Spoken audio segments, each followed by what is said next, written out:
వాస్తుబలం ప్రేక్షకులకు స్వాగతం. నేను మీ కిషన్ పటేల్. ఈరోజు మనం తీసుకుంటున్న అంశం ఏంటంటే, మన సబ్స్క్రైబరు అడిగినటువంటి ప్రశ్న,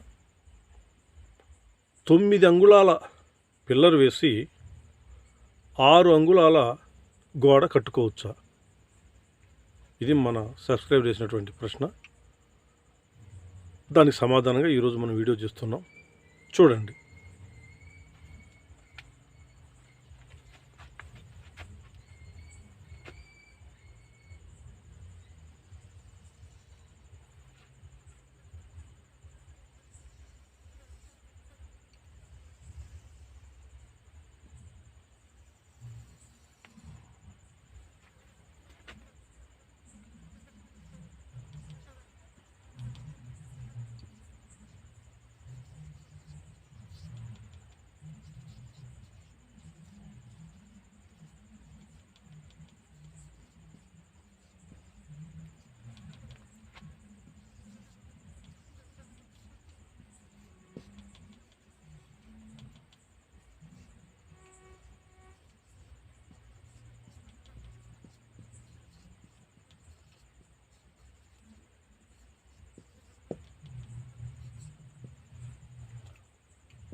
తొమ్మిది అంగుళాల పిల్లర్ వేసి 6 అంగుళాల గోడ కట్టవచ్చా అనేది మన సబ్స్క్రైబర్ అడిగినటువంటి ప్రశ్న. అయితే 9 అంగుళాల పిల్లర్కు 6 అంగుళాల గోడ మీరు ఏ విధంగా కట్టారు అనేటువంటిది ఒక క్లారిటీ కావాలి. అదేమిటంటే,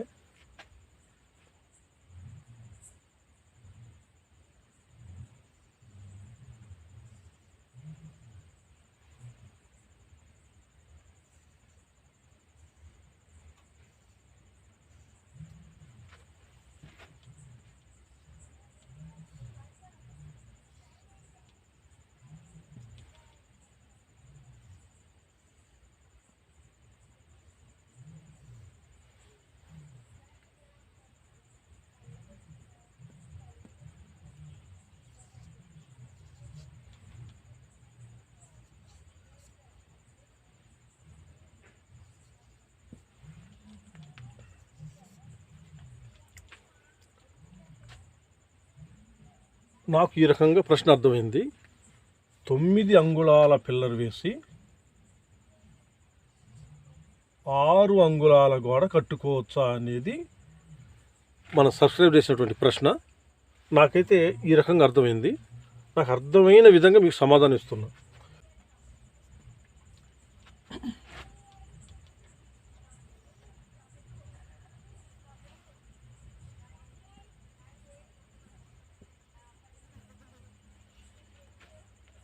అసలు మీరు ఈ 9 అంగుళాల పిల్లర్ని ఏ ప్రామాణికం తీసుకుని వేశారు?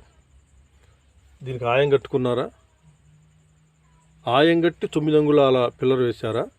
ఆయం కట్టకుండా 9 అంగుళాల పిల్లర్ వేశారా అనేది మనకు తెలియాలి. ఇంకా ఈ 9 అంగుళాల పిల్లర్ వేశాక 6 అంగుళాల గోడ కట్టామన్నారు. మరి 6 అంగుళాల గోడ అంటే ఇటు అంగుళం ఉన్నారా తీసేసి మధ్యలో 6 అంగుళాల గోడ అయితే, ఈ అంగుళం ఉన్నారా 3 అంగుళాలు, ఇది 6 అంగుళాలు, మొత్తం కలిపి 9 అంగుళాలు అవుద్ది కదా. మరి ఈ రకంగా వేశారా, లేక పూర్తిగా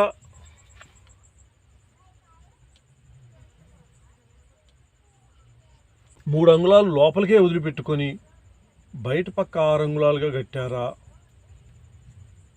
ఈ రకంగా వెళ్ళిపోయారా? ఇది బయట పక్క 6 అంగుళాలు, లోపల పక్క 3 అంగుళాలు ఖాళీ వదిలిపెట్టడం, లేక ఈ గోడని ఇక్కడ లోపల పక్క 3 అంగుళాలు కట్టి 6 అంగుళాలు కట్టి బయట పక్క 3 అంగుళాలు వదిలేరా అనేది నాకు అర్థం కాలేదు. ఈ రకంగా కూడా 6 అంగుళాలు లోపల కడితే 3 అంగుళాలు బయటకు వస్తుంది. లేదు, ఇక్కడ నుంచి అటు 6 అంగుళాలు కడితే లోపలికి 3 అంగుళాలు వస్తుంది. అలా కాదు, ఇటు అంగుళం ఉన్నారా వదిలిపెడితే నడి మధ్యలోంచి 6 అంగుళాల గోడ వస్తుంది. అది ఏ రకంగా వచ్చిందనేది నాకు క్లారిటీ లేదు. మీరు అడిగారు కాబట్టి నేను చెప్తున్నా. 9 అంగుళాల పిల్లర్కు 6 అంగుళాల గోడ కట్టుకోవచ్చా అనేది మీరు అడిగారు. అది నేను చెప్పేది. అయితే నాకు వచ్చిన క్లారిటీ ప్రకారం ఏంటంటే, మీరు ఈ 9 అంగుళాల గోడకు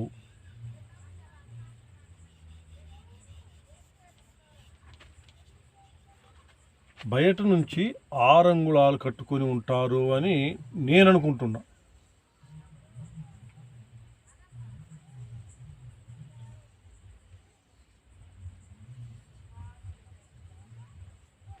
ఇలా కట్టుకుని ఉంటారేమో అని నా అభిప్రాయం. ఎందుకంటే ఇంత ఇల్లు కట్టుకునేటప్పుడు ఈ గోడను లోపలికి వేసుకొని బయటకి ఈ స్థలాన్ని ఎవరు వదిలిపెట్టుకోవడానికి ఇష్టపడరు. ఆ స్థలం ఏదో గదిలోనే ఉంటే బాగుంటుంది కదా అని ఖాళీ స్థలాన్ని లోపలికి వదిలేసి గోడను బయట నుంచి కట్టుకుంటారు. అప్పుడు ఏమవుతుంది, ఇక్కడ 3 అంగుళాలు ఖాళీ స్థలం ఉంటుంది. ఇదే రకంగా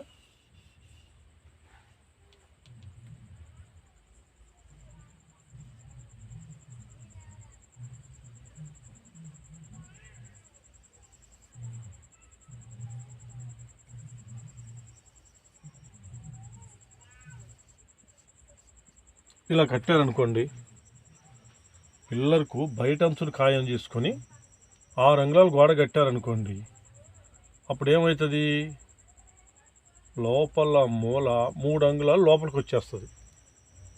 3 అంగుళాలు లోపలికి వచ్చేస్తుంది. ఇక్కడ మన దిక్కులేంటి, తూర్పు, పడమర, ఉత్తరం, దక్షిణం.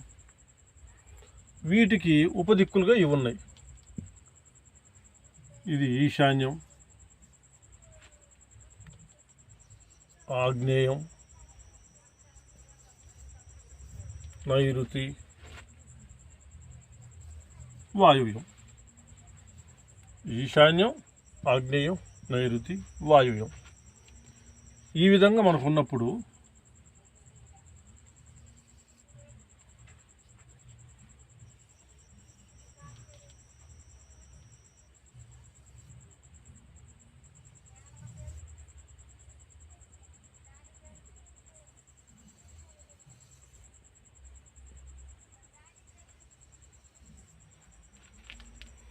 పిల్లర్కు బయట అంచును ఖాయం చేసుకొని గోడ నిర్మించుకున్నట్టయితే ప్రతి మూలలోనూ పిల్లరు 3 అంగుళాలు గది లోపలికి వచ్చేస్తుంది. ఇలాగా 3 అంగుళాలు గది లోపలికి వచ్చేస్తుంది. ఇలా వస్తే మనకు ప్రధానంగా అందరికీ తెలిసిన విషయం, సింపుల్గా చెప్పుకునే విషయం ఏంటంటే, ఇక్కడ చూడండి, ఇది ఈశాన్య మూల. ఈ ఈశాన్య మూల ఇటు 3 అంగుళాలు, ఇటు 3 అంగుళాలు లోపలికి వచ్చేసింది. అంటే అర్థం ఏంటి, ఈ మూల తగ్గిపోయింది, ఈశాన్య మూల తగ్గిపోయింది. ఈశాన్యం ఏమంటారు, ఏ మూల ఎలా ఉన్నా ఈశాన్య మూల కొంచెం పెరగాలి అంటారు. సరే, ఇంటికి మాత్రం అలా పెంచడానికి ఏమి ఉండదు, అంతా 90 డిగ్రీస్ తీసుకొని సమానంగా ఇచ్చేస్తాం.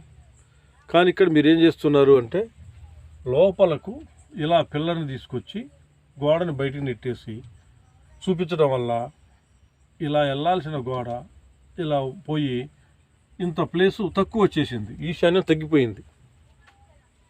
ఈశాన్యం తగ్గినట్టే కదండి.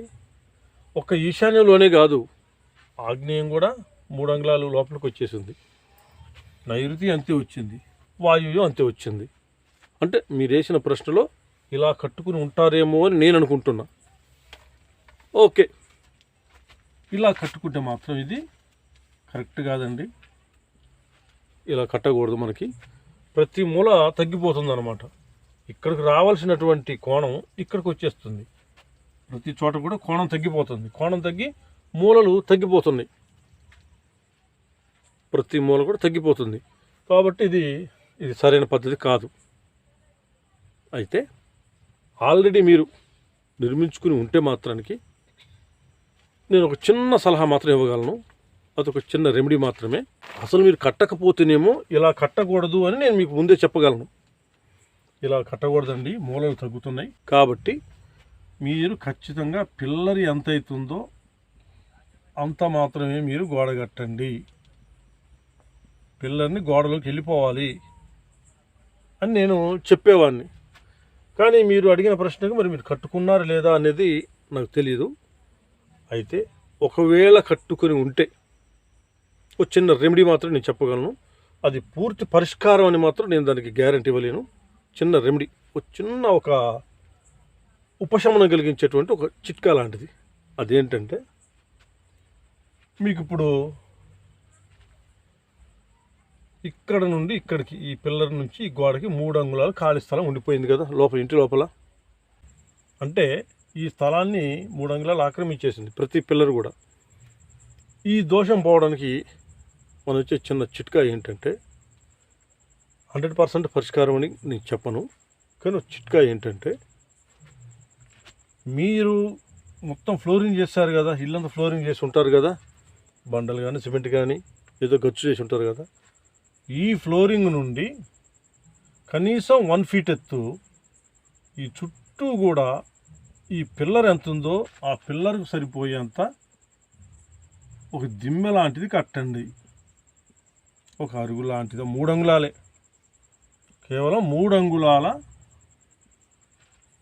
వెడల్పున చుట్టూ మీరు దాన్ని కట్టేసేయండి. కట్టేయడం వల్ల ఏమైందంటే, ఇక్కడ నుంచి ఇక్కడ కట్టడం వల్ల ఇవి 2 లోపలికి వెళ్ళిపోతాయి పిల్లర్లు. ఇక్కడ నుంచి ఇటు కట్టడం వల్ల ఈ 3 అంగుళాల పిల్లర్ లోనికి వెళ్ళిపోద్ది, ఈ 3 అంగుళాలు ఇటు వెళ్ళిపోద్ది. ఇక్కడ నుంచి ఇక్కడికి కట్టడం వల్ల ఈ 3 అంగుళాలు కూడా గోడలోకి వెళ్ళిపోతుంది. గోడలోకి ముందు వెళ్ళిపోతాయి. వెళ్ళిపోయిన తర్వాత ఈ 1 ఫీట్ అనేది చుట్టూ కట్టాక ఇదే స్థాయిలో పైకి లేపడం అనేది చాలా ఖర్చుతో కూడుకున్న పని, కాస్త ఇబ్బంది. కట్టిన ఇంటికి మళ్ళీ రెండవ గోడ లేపడం అనేది కొంచెం కష్టసాధ్యమైన పని. కాబట్టి మీరు ఏం చేయాలంటే, ఇది ఒక 1 ఫీట్ లేపిన తర్వాత అక్కడ నుండి మీరు ఈ గోడకు ఈ గోడ కలిపి ఒక చిన్నపాటి షెల్ఫ్లు తయారు చేసుకోండి. ఇలాగా షెల్ఫ్లు ఇచ్చుకోండి మొత్తం చుట్టూ.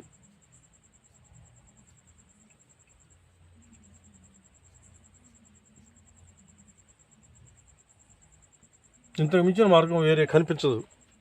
చూడడానికి చెప్పుకోవడానికి ఒక రకంగా అనిపిస్తుంది, కానీ మరి గోడలోకి పిల్లర్ వెళ్ళిపోవాలంటే గోడని ఇలా చూపించాల్సిందే మనం. గోడని ఈ విధంగా 3 అంగుళాలు ముందు కట్టి, ఒక అడుగెత్తు బేస్మెంట్ కట్టి, దానిపైన షెల్ఫ్లు కట్టుకోండి పై వరకు. కట్టుకుంటే ఇది కొంత మీకు ఉపశమనాన్ని ఇస్తుందని నేను తెలియజేస్తున్నా. అలా కాకపోతే ఇక దానికి వేరే పరిష్కారం అయితే ఉండదు. ఎందుకంటే మూలలు ఆల్రెడీ వచ్చేసి ఈశాన్య మూల తగ్గింది, ఆగ్నేయ మూల తగ్గింది, నైరుతి తగ్గింది, వాయువ్యం తగ్గింది. ఈ విధంగా తగ్గడం అనేది మంచిది కాదు. ఈ ప్రయత్నం మీరు ఎప్పుడు చేయమాకండి. ఒకవేళ ఇప్పటికే మీరు చేసి ఉంటే మాత్రం నేను చెప్పినట్టుగా భూమి నుండి, ఇంట్లో బేస్మట్టం నుండి, లోపల గచ్చు వేసిన బేస్మట్టం నుండి 1 ఫీట్ వరకు చుట్టూ అరుగు లాంటిది కట్టుకొని దానిపైన షెల్ఫ్లు వేసుకోండి. దానివల్ల కొంత మీకు ఉపశమనం కలుగుద్ది. కానీ జాగ్రత్తగా ఆ విధంగా చేసుకొని సంతోషంగా సుఖంగా జీవించాలని కోరుకుంటూ, సర్వేజన సుఖినో భవంతు. శుభం.